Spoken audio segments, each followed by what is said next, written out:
মুকলি আকাশৰ তললৈ কেজৰিৱাল বৃহৎ সমাৱেশক উদ্দেশ্যি তেওঁ কয় মই ঘূৰি আহিছো আমি দেশখনক একনায়কত্ববাদৰ পৰা বচাব লাগিব দিল্লীৰ মুখ্যমন্ত্ৰী তথা আম আদমি পাৰ্টিৰ মুৰব্বী অৰবিন্দ কেজৰিৱালক চলি থকা লোকসভা নিৰ্বাচনৰ প্ৰচাৰৰ বাবে অন্তৱৰ্তীকালীন জামিন প্ৰদান কৰাৰ কিছু ঘণ্টাৰ পাছত শুকুৰবাৰে সন্ধিয়া তিহাৰ জেলৰ পৰা মুকলি কৰি দিয়া হয় নিজৰ চৰকাৰী বাসগৃহত উপস্থিত হোৱাৰ পাছতেই অৰবিন্দ কেজৰিৱালে আপ সমৰ্থকৰ এক বৃহৎ সমাৱেশক সম্বোধন কৰি কয় যে মই ঘূৰি আহিছো আপোনালোক সকলোৰে সন্মুখত থাকি ভাল লাগিছে মই আপোনালোকক কৈছিলো যে মই সোনকালে উভতি আহিম মই আপোনালোক সকলোকে ধন্যবাদ দিব বিচাৰো আপোনালোকে মোক আপোনালোকৰ আশীৰ্বাদ দিলে মই উচ্চতম ন্যায়ালয়ৰ ন্যায়াধীশসকলক ধন্যবাদ দিব বিচাৰো তেওঁলোকৰ বাবে মই আপোনালোকৰ সন্মুখত আছো আমি দেশখনক একনায়কত্ববাদৰ পৰা বচাব লাগিব आज आपके बीच में आके बहुत अच्छा लग रहा है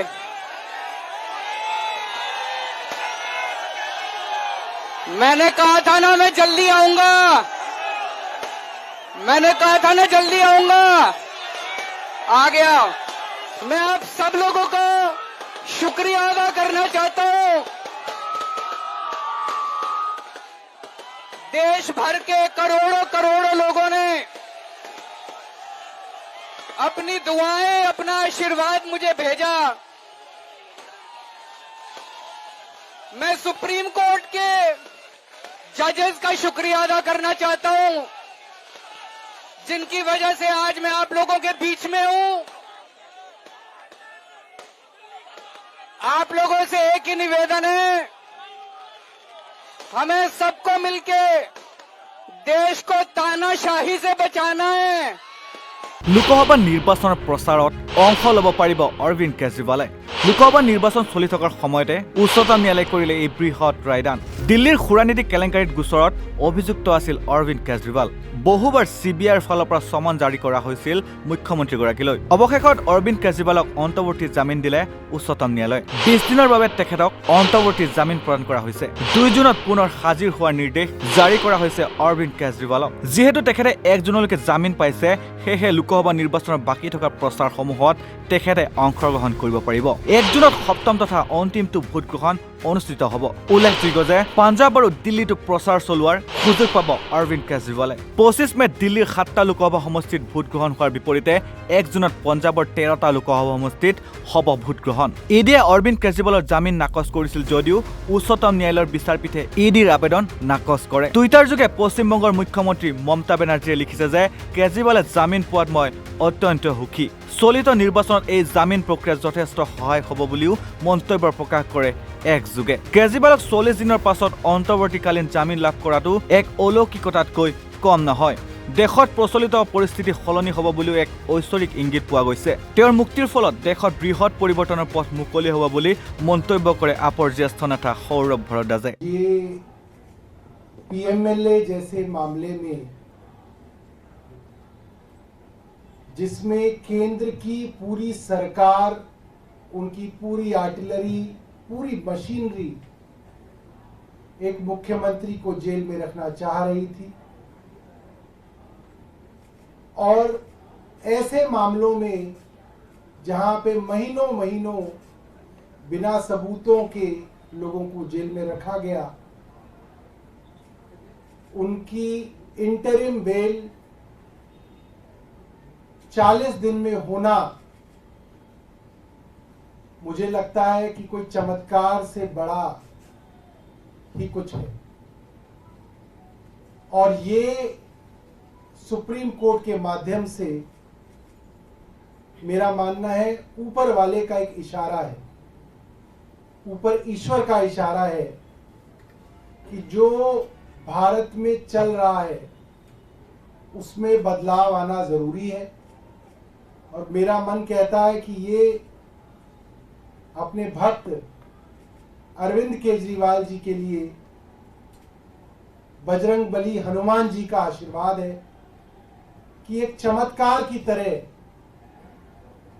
आज वो जेल से बाहर आएंगे और मुझे लगता है कि इसका बड़ा मकसद है ये कोई साधारण बात नहीं है ये बहुत असाधारण बात है जो हो रही है और एक बड़े मकसद के लिए अरविंद केजरीवाल जी जेल से बाहर आ रहे हैं और आपको कुछ दिनों के अंदर दिखेगा कि देश के अंदर अब बड़े बदलाव इनकी रिहाई के साथ दिखने लगेंगे। আজি শনিবাৰ দিনটোত দিল্লীৰ কনট প্লেছৰ হনুমান মন্দিৰত আশীৰ্বাদ লোৱাৰ পাছত দিনৰ 1 বজাত দলৰ কাৰ্যালয়ত সংবাদমেল অনুষ্ঠিত কৰে আপৰ মুৰব্বীগৰাকীয়ে। উক্ত সংবাদমেলত তেওঁ কয় যে আম আদমী পাৰ্টিক শেষ কৰিবলৈ প্ৰধানমন্ত্ৰীয়ে বহু চেষ্টা চলাইছে। একেলগে আম আদমী পাৰ্টিৰ 4জন নেতাক জেললৈ প্ৰেৰণ কৰা হৈছে আৰু তেওঁলোকে ভাবিছিল আম আদমী পাৰ্টি শেষ হৈ যাব। কিন্তু আম আদমী পাৰ্টি কেৱল মাত্ৰ এটা পাৰ্টি নহয়, ই মানুহৰ এক আবেগ। ইয়াক যিমান শেষ কৰিব চেষ্টা কৰা হয় সিমানে ই বাঢ়িহে যায়। हमारी आम आदमी पार्टी एक छोटी सी पार्टी है, 2 राज्यों के अंदर है, अभी 10 साल पुरानी पार्टी है। हमारी पार्टी को कुचलने में, खत्म करने में प्रधानमंत्री जी ने कोई कसर नहीं छोड़ी। एक साथ हमारी पार्टी के 4 टॉप के नेता जेल भेज दिए एक साथ। अरविंद केजरीवाल, मनीष सिसोदिया, संजय सिंह, सत्येंद्र जैन। बड़ी बड़ी पार्टियों के अगर 4 टॉप के नेता जेल चले जाएं, पार्टी खत्म हो जाती है। आम आदमी पार्टी के 4 टॉप के नेता इन्होंने जेल भेज दिया। उन्होंने सोचा कि पार्टी खत्म हो जाएगी, लेकिन ये पार्टी नहीं है, ये एक सोच है। जितना ये खत्म करना चाहते हैं उतना ये बढ़ती जाती है, उतना ये बढ़ती जाती है। লগতে তেওঁ কয় যে বৰ্তমান কেন্দ্ৰত আপোনালোকৰ চৰকাৰ, আপোনালোকে দেশৰ হকে কাম কৰক, তেতিয়া আম আদমী পাৰ্টিক কোনো নুসুধিব। কিন্তু আপোনালোকে একো কাম নকৰিব আৰু আম আদমী পাৰ্টিক শেষ কৰিব, সেয়া গণতন্ত্ৰ নহয়। তাক এই দেশৰ জনতাই কেতিয়াও মানি নলয়। अगर उनको लगता है कि आम आदमी पार्टी आने वाले समय में बीजेपी को चैलेंज देने वाली है, आप अच्छे काम करो, आप देश को भविष्य दो। आज आपकी सरकार है केंद्र के अंदर, आप देश के लिए काम करोगे, आम आदमी पार्टी को कोई पूछेगा ही नहीं। लेकिन आप कुछ काम नहीं करो और आम आदमी पार्टी को कुचल दो, ये जनतंत्र नहीं है, ये इस देश की जनता पसंद नहीं करती।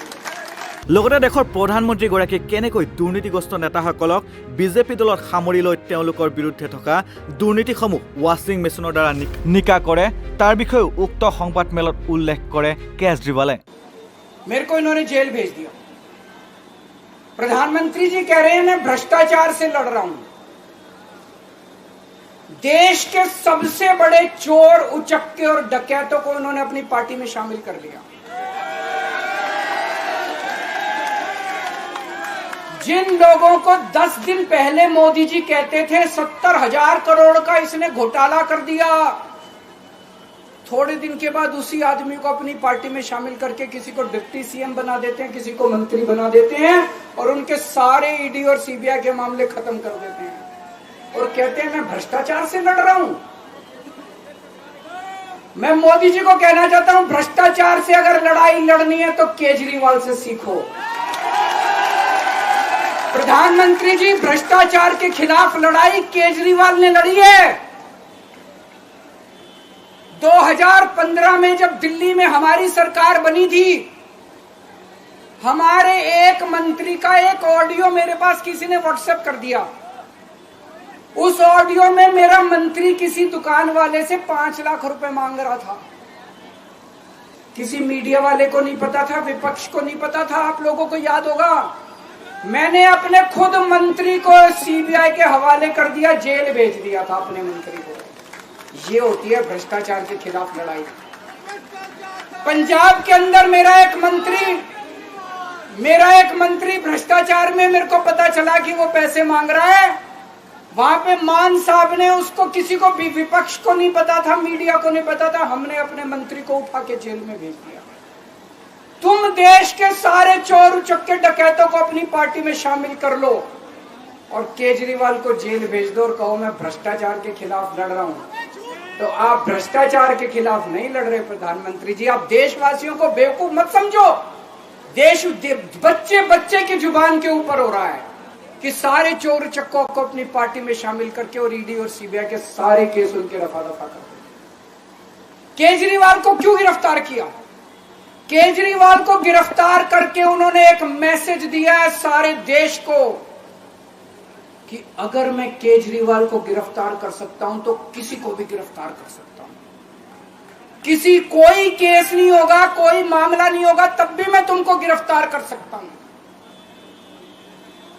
एक बेहद खतरनाक मिशन चालू किया हुआ है प्रधानमंत्री जी ने, बहुत ही खतरनाक। देशवासियों को यह समझने की, अब जब मैं बोलने जा रहा हूं, समझने की जरूरत है। उस मिशन का नाम है वन नेशन वन लीडर। देश के सारे नेताओं को खत्म करना चाहते हैं मोदी जी, और इसको 2 स्तर के ऊपर इस मिशन को चला रहे हैं। जितने विपक्ष के नेता हैं उनको जेल भेजेंगे, और जितने बीजेपी के नेता हैं उनको सबको निपटा देंगे, उनकी राजनीति खत्म करते जाएंगे, उनको सबको निपटाते जाएंगे। विपक्ष के अंदर आज इन्होंने मनीष सिसोदिया को जेल भेज दिया, संजय सिंह को जेल भेज दिया, सत्येंद्र जैन को जेल भेज दिया, केजरीवाल को जेल भेज दिया, हेमंत सोरेन को जेल भेज दिया, ममता दीदी के कई मंत्रियों को जेल भेज दिया, स्टालिन के कई मंत्रियों को जेल भेज दिया, केरला के सीएम के पीछे पड़े हैं। अगर ये चुनाव जीत गए, मेरे से लिखवा लो एफिडेविट के ऊपर, थोड़े दिन के बाद ममता दीदी जेल में होंगी, तेजस्वी यादव जेल में होगा, स्टालिन साहब जेल के अंदर होंगे, पिनरई विजयन जेल के अंदर होंगे, उद्धव ठाकरे जेल के अंदर होंगे, जितने विपक्ष के नेता ये सारे जेल के अंदर होंगे। उन्होंने ये षड्यंत्र रचा, मैंने कहा मैं भी इस्तीफा नहीं दूंगा। तुम अगर जनतंत्र को जेल में कैद करोगे तो जनतंत्र जेल से चला के दिखाएंगे दोस्तों, सरकार भी जेल से चला के दिखाएंगे। कतई इस्तीफा, तुम्हारे ट्रैप में फंसने वाले नहीं हम। ये अगर हेमंत सोरेन साहब को भी इस्तीफा नहीं देना चाहिए था, जेल से सरकार चलानी चाहिए। अगर हमने इस्तीफा दे दिया, ये तो बड़ा अच्छा इनके लिए। जिस राज्य के अंदर ये चुनाव हारेंगे उसके मुख्यमंत्री को पकड़ के जेल में डाल दो, सरकार गिरा दो, उसके मुख्यमंत्री को पकड़ के जेल में डाल दो, सरकार। आज मैं अगर दिल्ली की जेल के अंदर रह के दिल्ली की जेल से इस्तीफा नहीं दे रहा, वो इस तानाशाही के खिलाफ संघर्ष कर रहा हूं, इसको समझ लेना। আনহাতে অৰবিন্দ কেজৰিৱালৰ অন্তৰ্বৰ্তী জামিন সন্দৰ্ভত অসমৰ মুখ্যমন্ত্ৰী হিমন্ত বিশ্ব শৰ্মাই প্ৰতিক্ৰিয়া ব্যক্ত কৰিলে এইদৰে। अरविंद केजरीवाल का वो बेल है, कोर्ट ने बोला है आप ऑफिस में भी मत जाओ, फाइल में भी मत साइन करो, 21 दिन में जाओ, फिर 1 जून को लौट के आओ। कोई जिसका भी रेस्पेक्ट है, जिसका भी प्रेस्टीज है, ऐसा बेल में बाहर ही नहीं होगा। क्यों हो जाएगा बाहर? सुप्रीम कोर्ट में जो कंडीशन दिया है, वो कंडीशन में कोई भी सेल्फ रेस्पेक्टेड लोग वो बेल को स्वीकार करेगा ही नहीं। वो सुप्रीम कोर्ट को पोलाइटली बोल देते थे, बहुत बहुत धन्यवाद, आपने बेल दिया, लेकिन हमको बाहर नहीं जाना है। অৰবিন্দ কেজৰিৱালৰ মুক্তিয়ে এতিয়া বাকী থকা নিৰ্বাচনসমূহত কিদৰে প্ৰভাৱ পেলায় পৰৱৰ্তী সময়ত, সেয়াহে হ'ব লক্ষণীয়। নিউজ ডেস্ক ৰিপৰ্ট, নৰ্থ ইষ্ট নাও।